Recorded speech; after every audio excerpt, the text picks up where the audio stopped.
안녕하십니까. 오늘은 외국인 투자 유치 실무라는 제목으로 여러분들과 약 3시간 동안 함께 하겠습니다.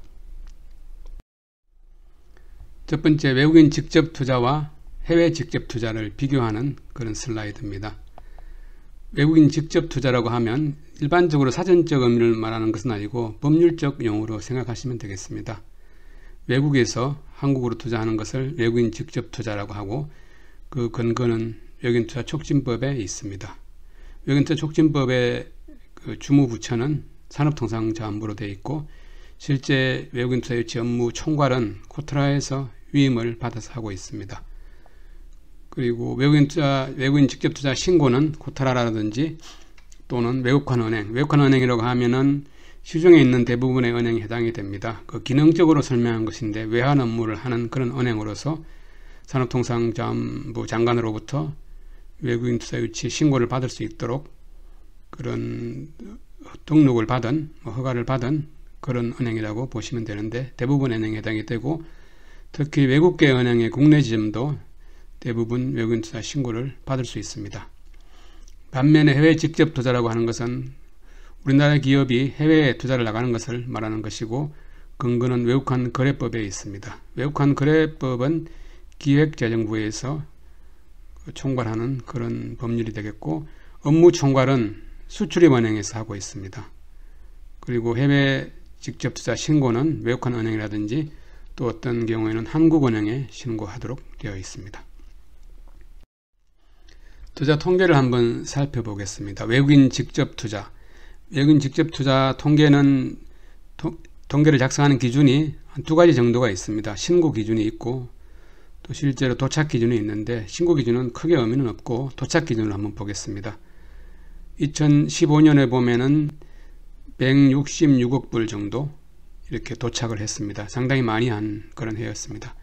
2016년에 보면 108억 불 정도로 줄었고, 2017년 조금 늘었습니다. 137억 불, 2018년도에는 172억 불, 2019년에는 133억 불 정도 이렇게 됩니다.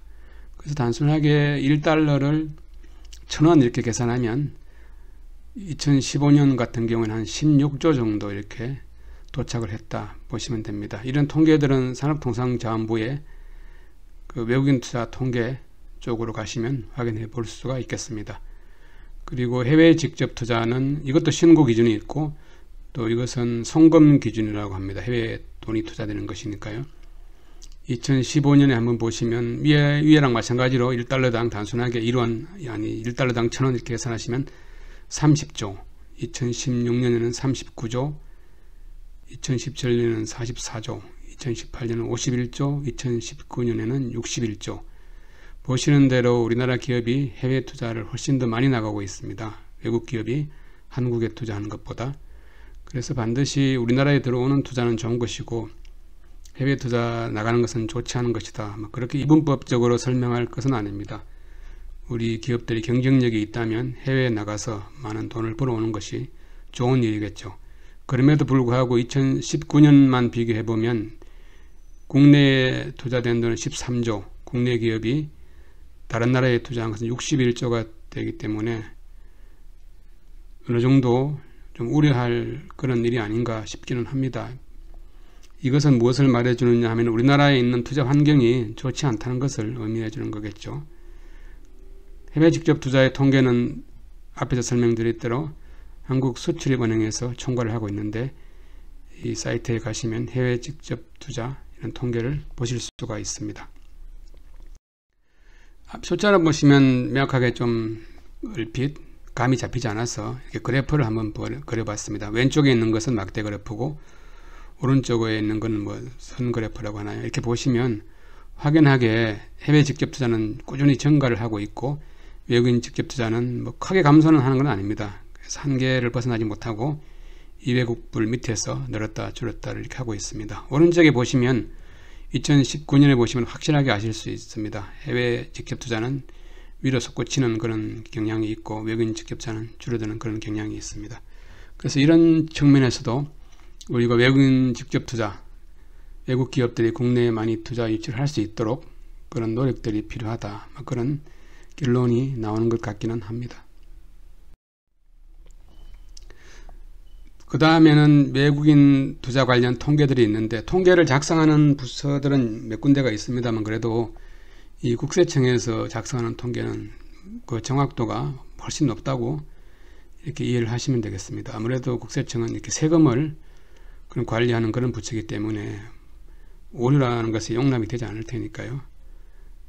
국세청 통계를 한번 보시면, 이것은 외국인 투자법인, 외국인 투자 기업이라고 하면 보통 개인 사업자도 포함됩니다만은 국세청에서는 외국인 투자 기업 중에서 법인 형태, 다시 말해서 외국인 투자 법인의 법인세 감면 현황 이렇게 통계를 해놨습니다. 제가 좀 뒤에 말씀드리겠습니다만 외국인 투자 기업에 대해서 법인세를 감면해주는 그런 제도가 있었는데, 이것이 EU, 유러피언 유니언인가요? 유럽연합에서 문제를 삼아서 전격적으로 법인세 감면 제도는 폐지가 되었습니다.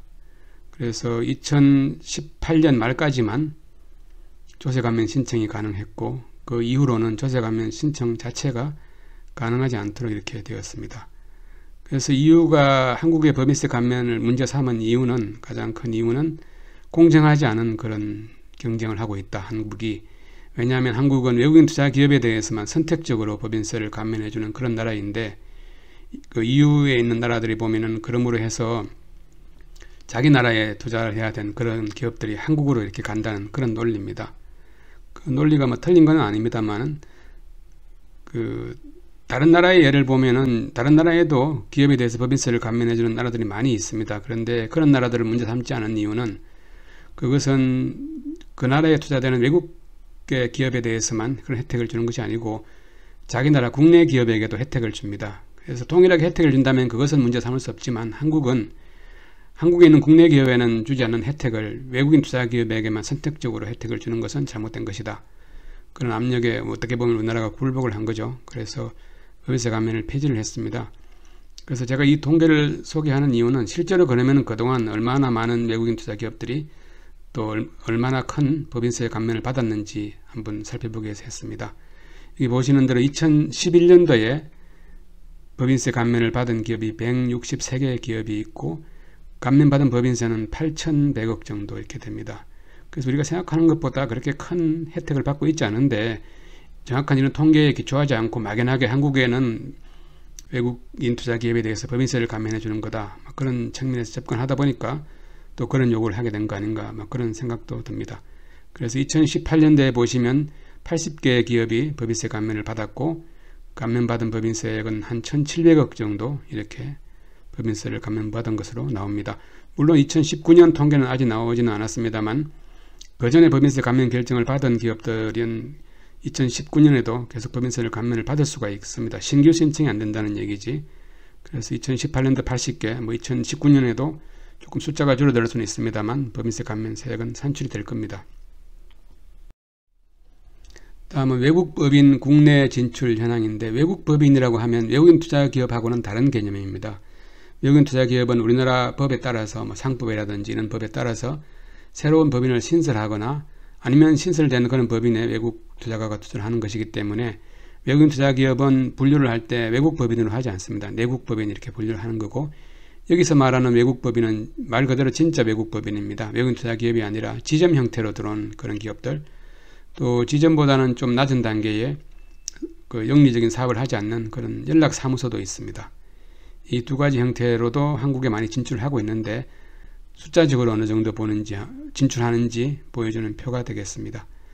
2014년부터 5개년간 이렇게 통계를 봤는데, 2014년의 경우에는 지점이 1770개, 연락사무소가 1598개소, 그래서 한 3368개 정도가 우리나라에 진출해 있는데, 보시는 대로 크게 늘어나지는 않습니다만 꾸준히 늘어나고 있습니다. 그래서 2018년도에 보시면 1935개 지점이 있고, 연락사무소는 1759개가 있습니다. 그래서 토탈 3694개 정도 외국 법인이 국내에 진출했습니다. 물론 이것은 외국인 투자 촉진법을 적용받지 않고 외국환 거래법을 적용받습니다.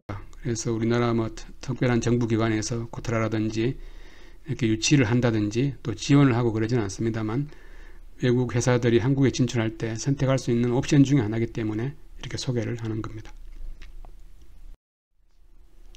다음은 외국인 투자법인. 이것은 외국인 투자 촉진법에 적용을 받는 거죠. 실제로 한국에 어느 정도 외국인 투자 법인이 있는지 한번 보겠습니다. 그래서 이게 뭐 다른 통계에 보면은 15,000개 정도 외국인 투자 기업이 있다 그런 통계도 있는데, 그런 통계는 좀 신뢰성이 낮고, 이것은 실제로 국세청에 법인세 신고를 한 그런 기준으로 하면은 2014년부터 2018년까지 9,000개가 안 되는 그런 외국인 투자 법인이 있습니다. 2014년에 8,095개가 있고, 좀 증가를 하고 있죠, 조금씩. 2015년에는 285개가 늘어났고, 2016년에는 133개. 근데 주의 깊게 볼 통계가 2017년도입니다. 2017년도에는 겨우 외국인 투자 법인이 4개가 늘어났습니다. 이 말은 무슨 말이냐 하면은, 한국에 진출하는 것은 훨씬 그보다 많겠죠. 순수하게 늘어나는 그런 외국인 투자 법인들이. 그런데 한국의 경영 환경이 나빠져서 폐업을 하고 철수를 하는 그런 기업들도 상당히 많다는 것을 보여주는 수치입니다. 이런 원인들이 뭐 여러 가지가 있겠습니다만, 그 최저임금 이런 것들 대표적으로 이렇게 예를 드는 것 같습니다. 그래서 우리가 보통 최저임금은 뭐 좋은 측면에서 보자면 그래도 뭐 사람으로서 1시간 일을 하고 뭐 10,000원은 받아야 되지 않겠느냐, 그 말에 대해서 뭐 동의하지 않을 사람은 아무도 없을 겁니다. 다 동의하죠. 맞는 이야기죠. 그런데 실제적으로 기업의 입장에서 보면 그렇지는 않은 게, 그 최저임금을 올리게 되면은 바로 그 위에 최저임금보다는 조금 더 받던 그런 계층의 근로자들이 있는데, 그런 계층의 근로자들은 또 불만이 생기는 거죠. 왜 처음 들어온 저 직원하고 나는 그래도 뭐 1년, 2년 있었는데 왜 똑같은 급여를 받아야 되느냐. 그래서 그 위에 있는 계층의 근로자들을 조금 급여를 올려줘야 된다고 합니다.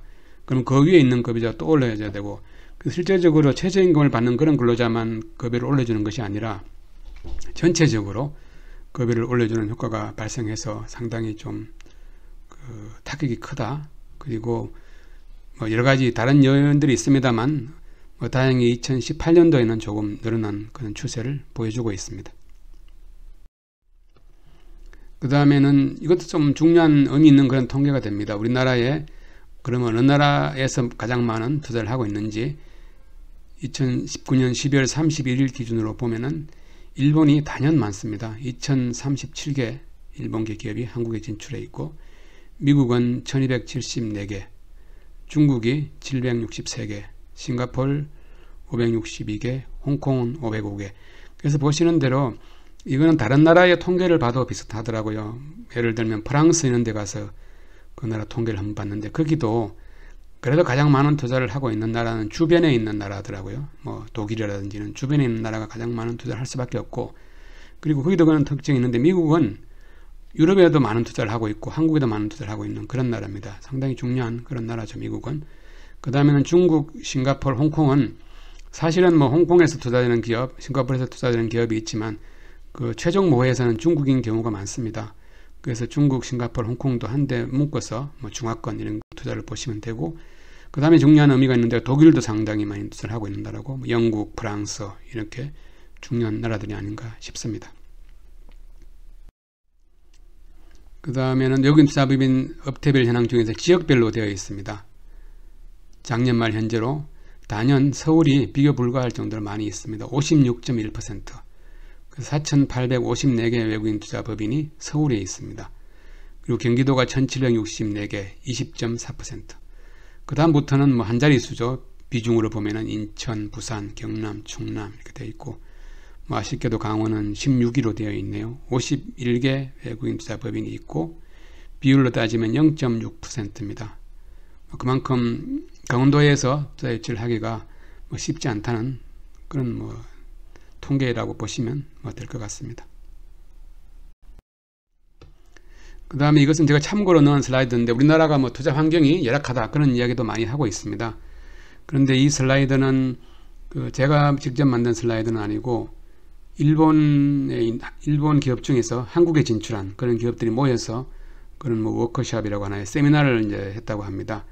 그래서 주로 이제 그 CEO급에 있는 그런 일본 사람들이 자기네들끼리 이제 한국의 그런 투자 관련 환경, 정보를 공유를 하는 거죠.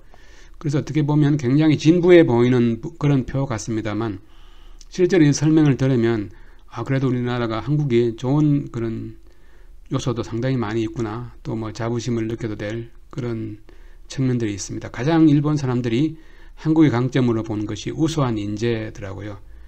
그래서 오른쪽에 보시면 한국에는 상당히 많은 학생들이 대학에 진학한다. 81%가 대학에 진학한다. 그리고 글로벌 의식이 높다. 미국의 유학생 보면은 한국이 10만 명 정도 되고 세계 2위다. 그런 얘기를 일본 사람들이 분석을 한 겁니다. 그리고 일본 사람들에 비해서 한국 사람들이 의학 능력이 뛰어나다. 요즘 젊은 대학생들, 친구들은 영어를 상당히 잘 하고 있습니다. 그리고 가장 중요하게 이 사람들이 평가한 것은 한국의 우수한 인재 그 요소 중에 개인의 돌파력이라고 이렇게 분석을 했습니다. 그래서 그 원천이 어디서 나오는지 보니까 한국의 그 남성들은 대부분 군대를 갔다 오더라. 그래서 병력 경험이 있어서 이렇게 좀 한번 목표를 부여하면 어떻게든지 달성하려고 하는 그런 경향이 있더라. 실제로 일본 기업 사람들이 얘기를 하는 것이 자기네들 일본에도 회사가 있고 한국에도 회사가 있고 다른 나라에도 회사가 있는데 이런 목표를 좀 부여할 때 그 목표라는 것은 약간 좀 달성하기 어려운 것을 목표라고 하지 않습니까? 그렇게 부여를 하면 일본에 있는 기업들은 정말로 이제 분석적으로 기록을 잘하는 그런 문화를 가지고 있으니까 그것을 달성할 수 없는 이유를 정말로 정확하게 이렇게 말을 한다고 합니다. 성장률이라든지 우리 직원의 숙련도라든지 그렇게 해서 안 된다고 하고 실제 달성을 못 하는데 한국은 그런 목표를 약간 좀 오버해서 부여를 하게 되더라도 별로 말이 없고 나중에 보면은 실제로 그런 목표를 달성을 한다고 합니다. 그래서 이런 것들을 굉장히 일본 사람들이 많이 알려주지 않았겠지만 한국의 우수한 인재가 상당히 높이 이렇게 평가를 하는 이야기를 들은 적이 있습니다. 그리고 일본은 약간 저욕망의 사회라 그러나요? 젊은이들이 그렇게 진취적이지 않고 또 이렇게 대학 가려고 한다든지 또 글로벌 의식이라든지 이런 것들이 한국 학생들에 비해서 월등히 떨어진다. 그런 얘기를 들은 기억이 나서 제가 소개를 합니다. 그리고 비슷한 이야기를 또 들은 적이 있는데 이스라엘 회사가 한국에 이렇게 투자를 해서 몇백억 투자를 해서 휴대폰을 만들던 그런 회사가 있었습니다. 우리나라 그 CDMA 휴대폰이 아니라 GSM 휴대폰이라고 하나요?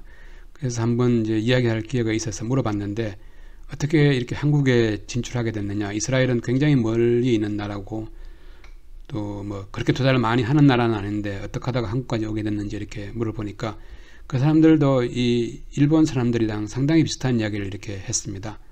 그래서 한국의 근로자들 자기네들이 평가를 해보니까 처음에 이제 새로운 신제품을 이렇게 개발을 한다고 합니다.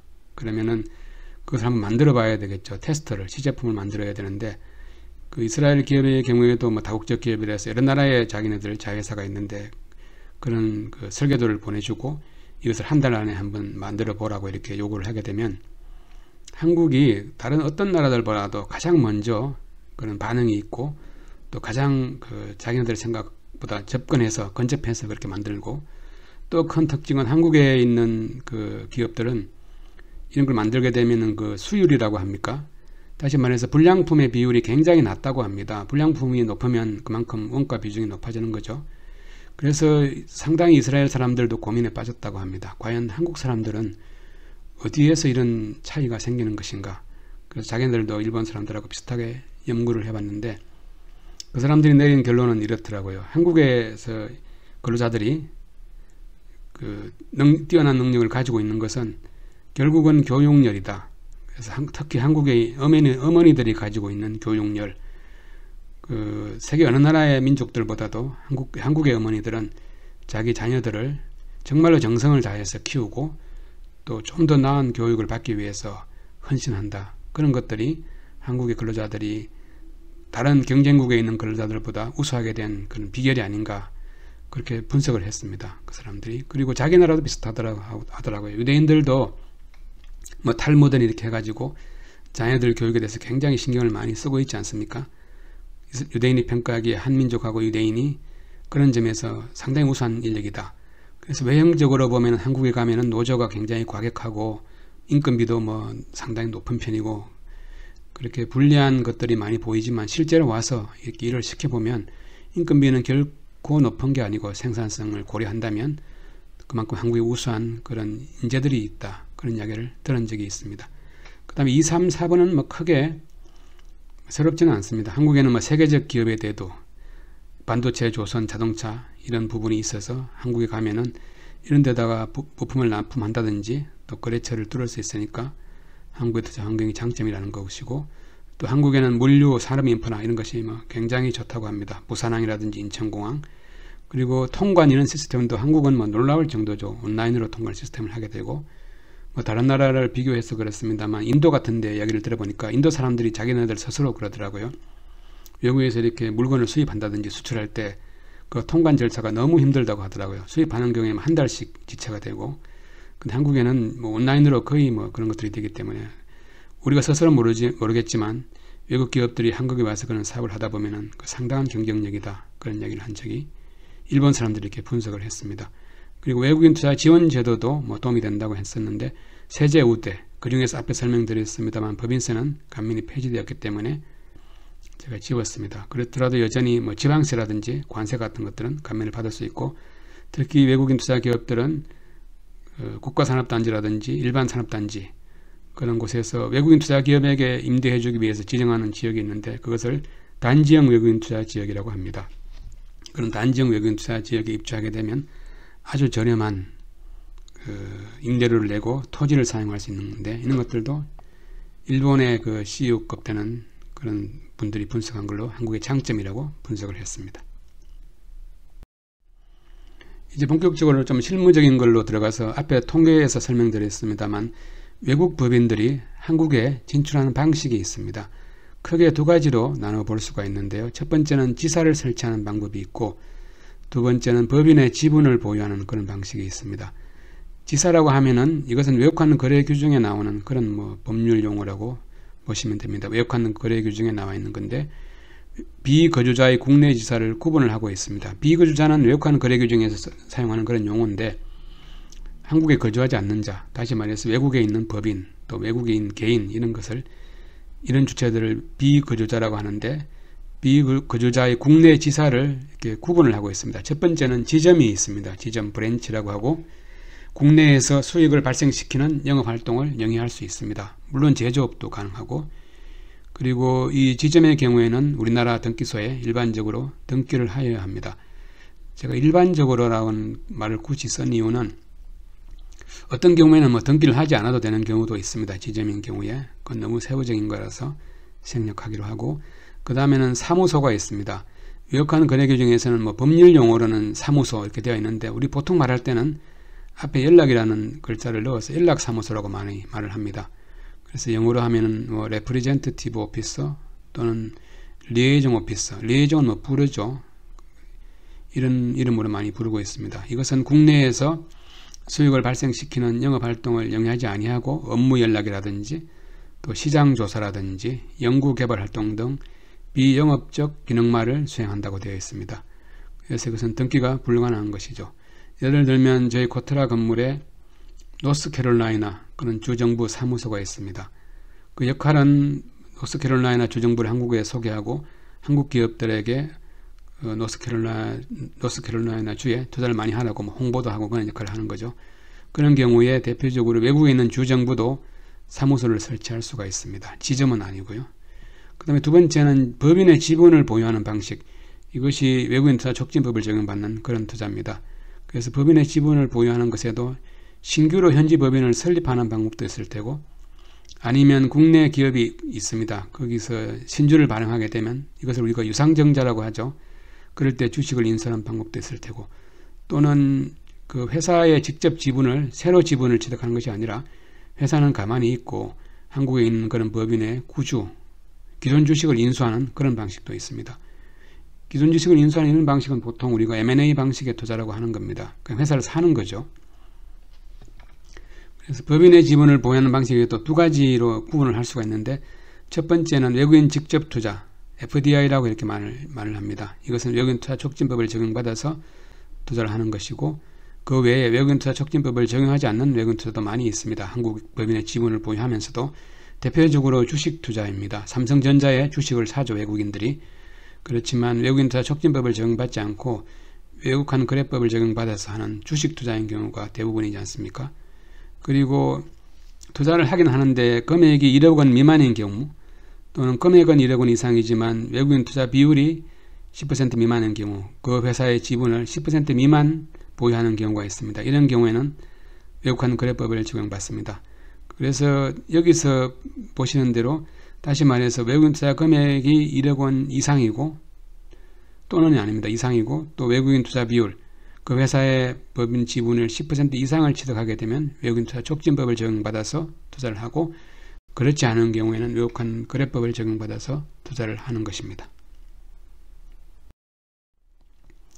이것은 부담 없이 볼 수 있는 그런 기사입니다. 한국경제에 보면은 약간 정부의 비판적인 그런 기사가 나왔습니다.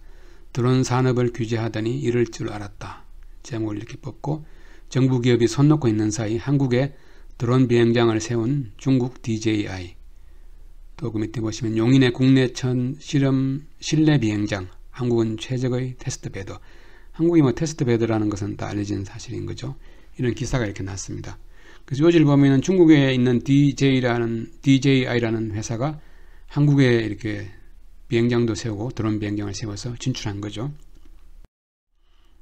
이 사진을 보면은 이 창고를 이렇게 확보해서 창고 안에다 이렇게 시설을 해서 이것 드론 가지고 연습을 하도록 시키는 겁니다. 주로 어린 학생들 인기가 많이 있는 거죠.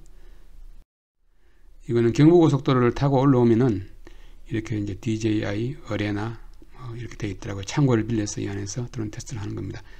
그래서 이게 드론에 좀 관심 있는 분들은 아실지 모르겠습니다만 DJI가 세계 1위의 드론 업체입니다. 가장 유명한 그런 업체죠.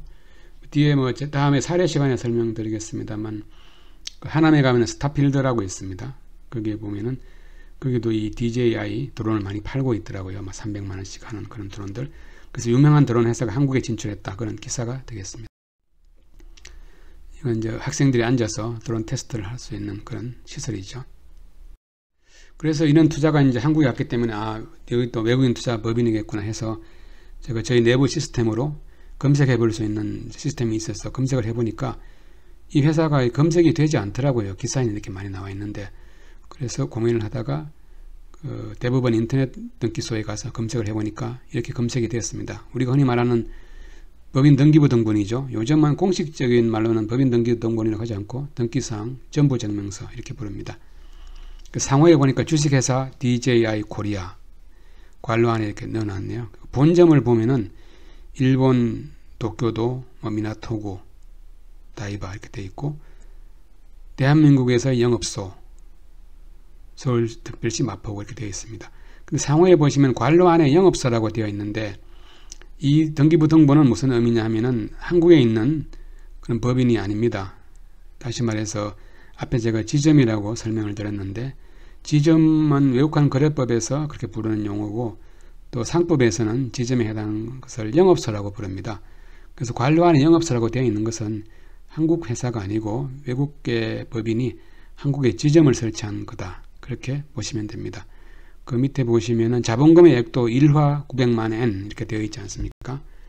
그래서 일본의 본점이 있고 한국에 지점을 설치한 그런 케이스인데 그런 회사도 영업에 특별한 제약은 없으니까 한국에서 저런 드론 사업을 하고 드론도 팔고 드론 테스트도 하고 그런 사업을 하고 있는 겁니다.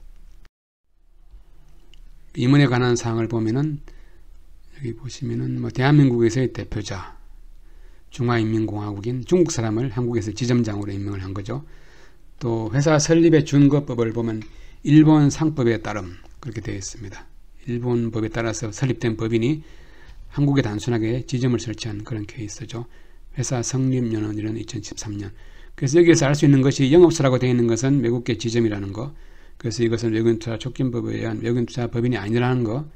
또 여기에서 좀 의아하게 생각하는 것이 이것이 중국 법인이라고 했는데 어떻게 또 본점은 일본에 있는지 그렇게 생각하실 수가 있습니다. 이것은 중국에 있는 DJI가 일본에 자회사를 설립했습니다. 일본 기준으로 보면은 일본의 외국인 투자 법인이죠. 그것은 일본 법인이 되는 겁니다. 그 법인이 다시 한국에 자회사를 설립했더라면 그 자회사가 한국 법인이 될 텐데 한국에 자회사를 설립한 것이 아니라 지점을 설치했기 때문에 그래서 일본계 본점 있는 한국의 지점 그래서 본점이 일본에 있는 거다 그렇게 이해를 하시면 됩니다. 이것은 또 다른 그런 사례입니다. 여기도 마찬가지로 중국 건축고분요한공사 되어 있고 관로 안에 영업소라고 되어 있죠. 이것도 외국 법인이 한국에 자회사를 설립한 것이 아니라 지점을 설치한 그런 케이스입니다. 여기는 들어보신 분이 있는지 모르겠습니다만 중국 건축고분요한공사는 이런 시행사, 건설사 이런 쪽에서는 세계 1위 업체입니다. 포천 500대 기업에 들어가는 그런 상당히 큰 회사죠. 여기도 보시면 한국에 이렇게 부산에다가 지점을 설치했습니다. 이 회사가 그 해운대에 LCT라고 있나요? 상당히 큰 고층 주상복합 건물을 세웠는데, 사실은 그 건물을 짓는 그런 시행사를 하기 위해서 한국에 지점을 설치를 했습니다. 중간에 포스코 건설 이런 데하고 이해관계가 맞지 않아서 그 일을 수임하지는 못했습니다만, 그래서 이런 건설사들도 지점 형태로 들어올 수 있습니다. 물론. 그래서 이 지점은 제주도에서 그 노형동이라고 하나요? 거기 핵심에서 롯데하고 같이 수천실에 호텔을 짓는 그런 프로젝트의 시행사로 되어 있는 그런 회사입니다. 그리고 현지법인하고 지사, 그 중에서 지점 간단하게 비교를 한번 해보겠습니다. 외국인 투자기업, 다시 말해서 자회사 형태로 설립하는 것은 외국인 투자 촉진법을 적용받는 것이고, 외국기업 국내 지사는 외국환 거래법, 외국환 거래 규정 이런 것을 적용받습니다. 법인의 성격도 중요합니다. 지점은 외국 법인이 되고 법인의 성격상, 외국인 투자기업은 내국 법인이 됩니다. 유한회사라든지 주식회사 형태로 설립할 수 있고, 설립의 준거법을 보시면 외국계 기업의 국내 지사는 외국 법률에 의해서 설립이 된 거죠. 그렇지만 외국인 투자기업은 우리나라 법률에 의해서 우리나라에서 정식으로 설립이 된 겁니다. 그리고 동일체 여부가 있는데, 이 본점하고 지점은 기본적으로 독립된 법인이 아닙니다. 지점은 본점의 일부분인 거죠. 이 지점의 지자가 가지 지자지 않습니까? 가지가 뻗어나온 것은 그 둥치에 속하는 거죠. 그렇지만 외국인 투자가와 외국인 투자기업은 별도의 법인입니다. 아버지와 아들, 별도의 그런 인격체가 있는 별도의 법인이 되는 거죠. 또 책임 한계에서도 큰 차이가 생깁니다. 채무라든지 어떤 불법 행위를 하게 된다면 지점의 경우에는 그 지점이 잘못한 이런 책임 한계가 지점이 책임을 다 이행할 수 없을 때는 본점이 책임을 지게 됩니다. 그래서 무한 책임이라고 하고, 외국인 투자기업은 원칙적으로 투자 금액을 한도로 유한 책임을 지게 됩니다. 신고 허가 접수 기간은 앞에서 설명드렸습니다만, 외국인 투자기업인 경우에는 코트라 중에서 이 외국인 투자 유치 업무를 하는 부서가 있는데 인베스트 코리아 이렇게 부르고 있습니다. 그래서 코트라라든지 외국한 은행에서 신고를 받고 되고, 지점의 경우에는 코트라는 관여할 여지가 없습니다. 외국한 은행이라든지 기획재정부, 금융업 등 허가를 받아야 되는 경우에는 기획재정부에 신고를 하고 있습니다. 최소 금액이 있는데, 외국인 투자기업은 앞에서 설명드렸던 대로 1인당 최소 1억 원, 상한은 없습니다. 아무리 해도 상관없는 거죠. 그리고 외국 기업의 국내 지사는 따로 투자 금액이라는 개념은 없습니다. 별도의 자본금이 없으니까요.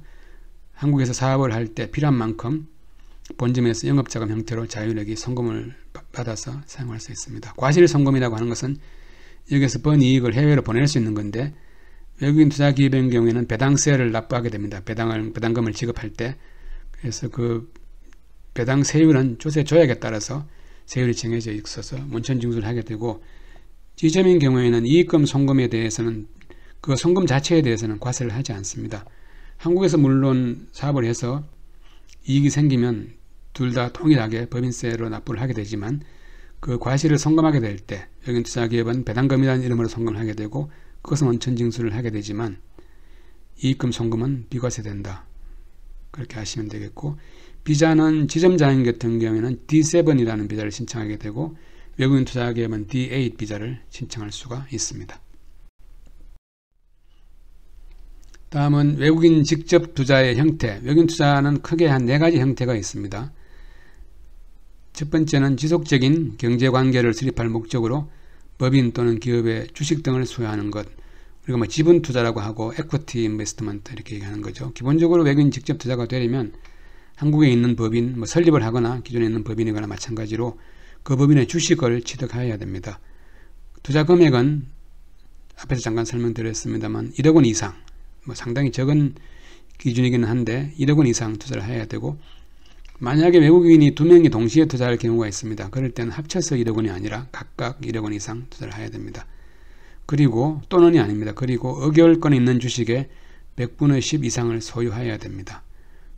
그래서 여기서 말하는 100분의 10이라는 것은 구주일 수도 있고 신주일 수도 있고 상관없습니다. 두 번째는 주식 등을 10% 미만 보유하면서 계약을 체결하는 것, 다시 말해서 임원을 파견하거나 선임할 수 있는 그런 계약을 체결하게 하는 경우에는 금액은 1억 원 이상이 무조건 되어야 됩니다. 예외가 없습니다. 그런데 10% 미만인 경우에도 외국인 직접 투자로 인정받을 수 있습니다. 예를 들자면 자본금 100억 원이 있는 회사가 있는데 거기에 9억 원을 투자를 한다고 했습니다. 어떤 외국 회사가. 그럴 때 금액은 9억 원이니까 1억 원을 훨씬 넘으니까 조건을 충족시키지만 의결권 있는 주식은 9%밖에 보유를 못하지 않습니까? 그런 경우에도 그런 법인이 한국 사람이든 외국 사람이든 상관은 없습니다. 아무 한 명 사람을 선임을 해서 임원을 이렇게 이사로서 파견하거나 선임할 수 있는 그런 계약을 체결한다면 예외적으로 원하는 경우에 그렇습니다. 외국인 직접 투자로 인정을 받을 수가 있습니다.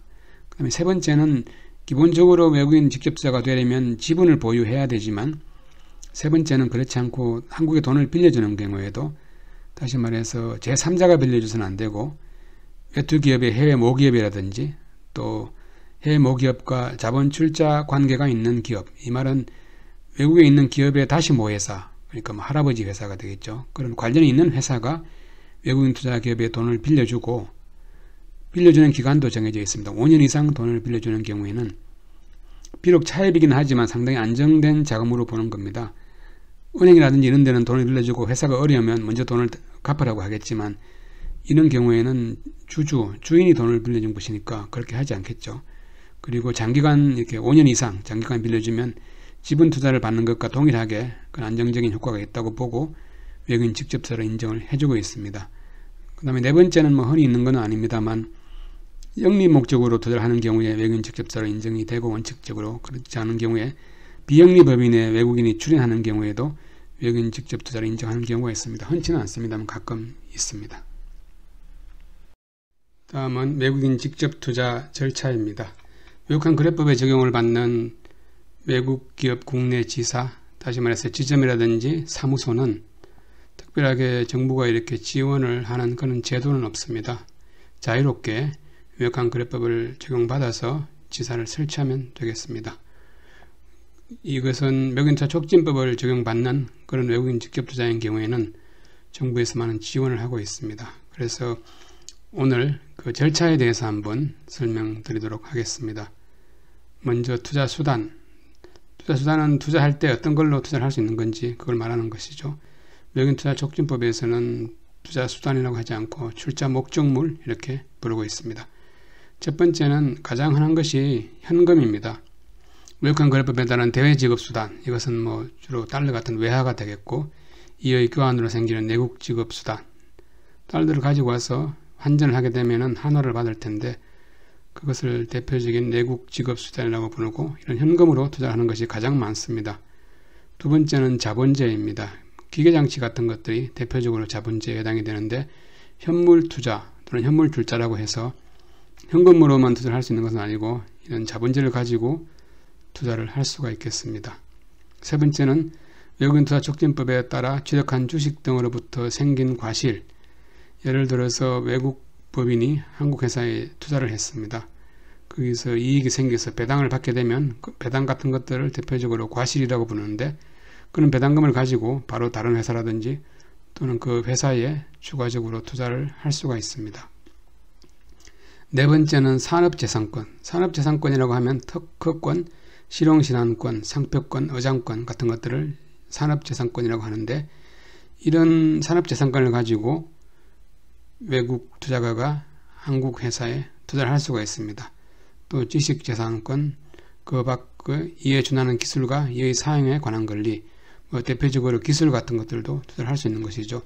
4번은 눈에 보이지 않습니다. 무형자산입니다. intangible asset이라고 하는 거죠. 그런 것들도 투자를 할 수가 있습니다. 다섯 번째는 외국인이 국내에 지점 또는 사무소를 폐쇄하여 다른 내국 법인으로 전환하거나 외국인이 주식 등을 소유하고 있는 내국 법인이 해산하는 경우 해당 지점, 사무소 또는 법인의 청산에 따라 해당 외국인에게 분배되는 남은 재산 이렇게 되어 있습니다.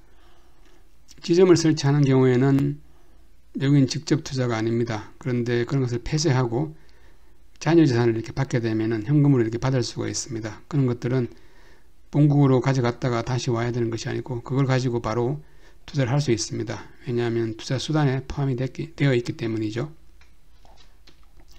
6번째는 장기 차관이나 그 밖의 해외로부터의 차입금 상환액.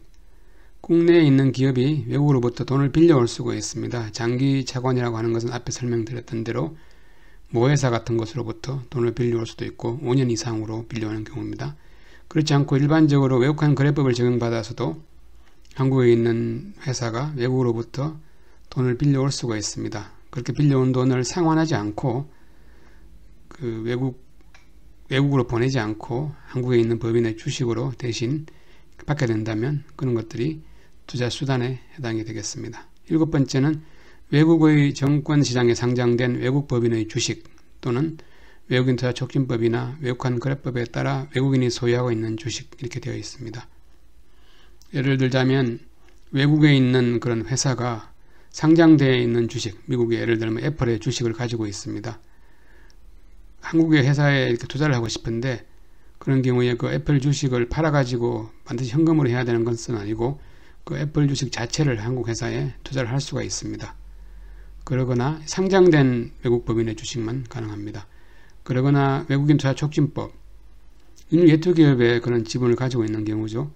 그리고 외국인 거래법에 따라 외국인이 소유하고 있는 주식, 이것은 앞에서 설명드렸습니다만 외국인이 국내 법인의 주식을 가지고 있는데 그 금액이 1억 원 미만이었거나 또는 외국인 투자 비율, 지분 소유 비율이 10% 미만인 경우에는 외국환 거래법에 따라서 신고하고 투자를 할 수 있다고 말씀드렸습니다. 이렇게 이런 주식들도 직접 투자를 할 수가 있겠습니다. 8번째는 국내에 있는 부동산. 외국인이 국내 부동산을 가지고 있을 수 있습니다. 그래서 투자를 하고 싶은데 그런 부동산을 매각한 다음에 투자를 할 필요가 없고 그걸 가지고 바로 투자를 할 수 있습니다. 예를 들자면 외국인이 흔치는 않겠습니다만 국내에 이렇게 토지를 가지고 있습니다. 그럴 때 한국에 투자를 하고 싶은데 그 부동산을 가지고 직접 현물 출자 같은 걸 살 수 있는 거죠.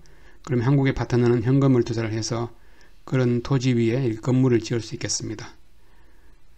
9번째는 외국환 거래법에 따라 외국인이 소유하고 있는 대한민국 법인 또는 기업의 주식 등과 부동산을 처분한 대금. 8번은 그런 부동산을 바로 투자를 할 수 있다는 것이고 또 그런 부동산을 처분해서 현금이 생기면 그 현금으로도 투자를 할 수가 있겠습니다. 그 다음에 투자 절차가 있는데 투자 절차는 별도로 슬라이드를 만들었습니다.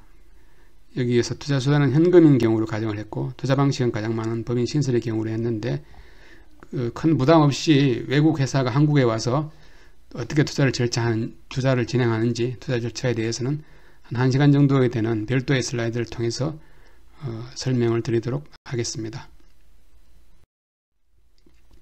5번째는 현물 출자입니다. 현물 출자는 여러 가지가 있을 수 있습니다. 앞에서 무형재산, 기술 같은 것도 가능하지만 그래도 좀 실무적으로 사례가 가끔씩 있는 자본재를 가지고 현물 출자하는 절차를 한번 살펴보겠습니다. 먼저 의의를 한번 살펴보면 외국에 있는 그런 회사가 자본재를 한국에 있는 회사에 이전을 하고 현금으로 대가를 받는다고 하면 그것은 대표적으로 수출에 해당될 것입니다. 근데 현금 대신에 한국에 있는 회사의 주식을 받는다면 이것을 현물 출자라고 이렇게 부르고 있습니다. 그리고 자본재에 대한 정의가 있는데 자본재는 크게 세 가지로 나눠볼 수 있습니다. 첫 번째 가장 흔한 것이죠. 산업시설로서의 기계, 기자재, 시설품, 기구, 부분품, 부속품 같은 것들이 자본재에 해당이 됩니다. 여기에는 선박이라든지 차량, 항공기 같은 것들도 포함될 수 있습니다. 두 번째는 농업이라든지 임업, 수산업의 발전에 필요한 가축, 종자, 수목, 어패류 같은 것들도 자본재에 해당이 됩니다. 가끔 이런 경우가 있었습니다. 중국에 있는 회사들, 특히 이제 중국은 이 버섯 재배 기술이 세계 최고 수준이라고 합니다. 거기에서 종균이라고 하나요? 그런 것을 한국에 이렇게 현물 출자를 하는 경우도 봤습니다. 세 번째는 기타 주무부 장관이 당해 시설의 최초 시운전에 필요하다고 인정하는 원료 예비품 및 이의 도입에 따르는 운임보험료와 시설을 하거나 조언하는 기술 또는 용역 이렇게 되어 있는데 이것은 회계 처리를 약간 이해를 하시면 쉽게 이해할 수 있습니다. 보통 우리가 원료 같은 것은 자본재에 해당이 되지 않습니다만 처음에 큰 예를 들어서 물산 같은데 이런데 이제 정유시설을 설치를 하고 그 기계장치가 잘 작동을 하는지 시운전을 하게 되는데 그럴 때 원료를 한번 투입해 보아야 시운전을 제대로 할 수가 있습니다. 이럴 때 본래 그 원료는 자본재에 해당이 되지 않지만 이렇게 시운전하는 데 들어가는 원료는 자본재에 해당이 됩니다. 이것은 왜 그러냐면은 회계 기표를 할 때 이 원료 가격은 그 기계장치로 이렇게 포함을 시키게 됩니다. 100만원 이렇게 원료가 발생했으면 그것은 뭐 정상적으로 하자면 어떤 제품의 원가로 구성이 되겠지만 이렇게 시운전에 들어가는 것은 그 기계장치가 100만원 이렇게 가액이 증가하게 되기 때문에 이런 것은 자본재에 해당이 됩니다. 그리고 일반적으로 자본재를 현물 출자할 때는 한국에서는 감정평가사의 평가를 받아야 되는데 외국인이 투자를 하게 될 때는 어차피 통관이라는 그런 절차를 거치게 됩니다. 그래서 관세청 공무원이 현물 출자 완료 확인서라는 것을 발급해주면 그것을 가지고 등기소에 가면 그만큼 해당 회사의 자본금을 증가시킬 수 있습니다. 또 실무적으로 외국인이 자본재 현물 투자를 하는 경우 최소 자금으로 우선 법인을 설립하고 정자에 참여하는 방식을 택하는 것이 편리합니다. 이건 실무적으로 그런 거죠. 그 다음에 등기를 하게 되는데 설립 등기를 할 때 자본재를 하는 것보다는 먼저 법인을 설립해 놓고 현금으로 그 다음에 자본재를 현물 출자하는 것이 용이한데 이럴 때 외국인 투자기업의 현물 출자 등기 업무 경험 있는 변호사나 법무사를 통하여 등기를 신청하는 것이 좋습니다. 왜냐하면 경험이 없는 경우에는 어떻게 처리할지 좀 이렇게 많이 헤매게 되니까요. 그래서 확인받은 그 자본재 금액만큼 한도로 자본금을 이렇게 증가시킬 수가 있겠습니다. 자본재 현물 출자 절차도입니다. 정자를 가정했을 때 외국인 투자 신고를 하게 되고 그 다음에 자본재 등 도입 물품 명세 검토 확인 신청하는 것이 있는데 이거는 수입하려고 하는 자본재가 정말 자본재에 해당되는지 그런 확인을 받는 것입니다. 먼저 확인을 받고 통관을 시키게 되고 통관을 시키게 되면 통관 서류를 가지고 그 관세청장 현물 출자 완료인 확인 신청을 받습니다. 그 다음에 이것이 있으면은 이걸 가지고 등기를 신청할 수 있는데 그만큼 정자 등기를 하게 되고 마지막으로 외국인 투자기업 등록을 하게 되겠습니다. 자본재 현물 출자와 관련한 것은 자주 하는 질문들이 있습니다. 첫 번째는 중고 자본재도 현물 출자를 할 수 있는지 그런 질문을 많이 하는데 얼마든지 가능합니다. 가격을 책정할 수 있으니까요. 그러면 어떻게 가격을 책정하느냐 하면은 FMV라고 합니다. 페어 마켓 밸류라고 해서 공정시장 가격이 있습니다. 물론 의도적으로 가격을 축소하거나 또는 가격을 이렇게 부풀리면 안 되겠죠. 그리고 예상 금액 초과시 처리. 예를 들자면 한국의 파트너는 현금으로 50억을 투자를 하고 외국 투자가는 기계장치를 50억 정도 투자해서 50대 50으로 합작을 하기로 결정을 했는데 실제 자본재 평가 금액이 100억 원이 되는 겁니다. 그럴 때도 실무적으로 처리하는 데는 문제 없습니다. 주식 발행 가격을 차등을 하는 거죠. 한국 파트너는 일주에 만원짜리 주식을 만원에가 인수하게 하면 되고 외국 파트너인 경우에는 만원짜리 주식을 2만원에 인수하게 하면 되는 거죠. 물론 이것은 양 당사자 간의 합의가 이루어지는 경우에 가능한 일이겠습니다. 그리고 현물 출자용으로 수입 신고를 하게 되는데 이 수입 신고서는 재발행이 되지 않습니다. 그래서 처음에 통관시킬 때 현물 출자용으로 잘 통관을 시키는 것이 중요합니다. 그리고 현물 출자용으로 자본재를 도입하게 될 때 관세를 면제받을 수가 있는데 현물 출자를 하는 경우에는 무조건 관세를 면제받는 것은 아니고 미리 사전에 기획재정부 장관으로부터 조세감면 대상 사업으로 결정받은 그런 기업인 경우에는 현물 출자를 하는 경우에 자본재에 대한 관세를 면제받을 수 있습니다. 앞에서 설명드린 건 약간 중복되는 얘기인데 합작 파트너가 있을 때는 우선 현금으로 법인을 설립하고 그 다음에 외국인 단독 투자일 경우에는 그 투자가가 최소 1억 원 정도 투자를 해서 법인을 설립한 다음 유상증자를 할 때 자본재를 투자하는 것이 좋습니다. 그렇게 해야 수입 자본재에 대한 부가세 환급이라든지 또 법인 설립 등기 시에 편리하다고 하겠습니다. 왜냐하면 설립을 할 때 현물 출자를 하게 되면 그걸 상법상으로 변태 설립이라고 하는데 그런 변태 설립을 하게 될 때는 절차가 좀 더 까다롭습니다. 이 현물 출자에 대해서 좀 더 세부적인 내용을 보시려면 여기 나와 있는 이런 법 조문들을 보시면 이해를 충분히 하실 수가 있겠습니다. 그리고 가장 중요한 것은 현물 투자를 하게 될 때 혹시라도 여기 계신 분들이 나중에 외국인 투자 유치 업무를 맡게 될 때 자본재를 현물 출자한다고 하면은 이 내용을 그 외국 투자가에게 알려주시면 좋겠습니다. 수입 신고를 하게 될 때 다른 것은 일반적으로 그 관세사 이런 분들이 통관을 하게 될 텐데 그분들이 잘 알고 있으니까 문제가 없는데 여기 나와 있는 4가지 항목은 미리 주지를 시켜서 수입 통관할 때 문제가 없도록 이렇게 해야 됩니다. 예를 들면 12번에 납세 의무자란이 있는데 납세 의무자란에는 자본재를 출자받는 기업, 다시 말해서 외국인 투자 기업의 상호를 적어야 됩니다. 그리고 14번은 해외 거래처란이 있는데 거기는 외국 투자가 투자를 하는 주체, 개인이면 이름이 될 테고 법인이면 상호를 적으면 됩니다. 대표적으로 외국에서 회사 이름으로 자본재를 보내고 투자는 회사 대표 개인 자격으로 할 수 없습니다. 일본에 옛날에 이런 사례가 있었는데 그쪽에서 회사를 정리하면서 회사 보낼 때는 회사 이름으로 보내놓고 와서는 어차피 자기가 100% 가지고 있는 회사니까 본인이 회사 대표 자격으로 투자를 하겠다. 그렇게는 할 수 없는 거죠. 일치가 되어야 됩니다. 그래서 12, 14는 뭐 특별하게 문제가 없습니다. 상식적으로 어느 정도 맞출 수가 있는데 17번하고 52번은 실수를 하는 경우가 종종 있을 수 있습니다. 근데 앞에서 말씀드렸듯이 이렇게 실수를 해서 잘못 기표를 해서 통관을 시키면 수입 신고서가 재발행이 되지 않습니다.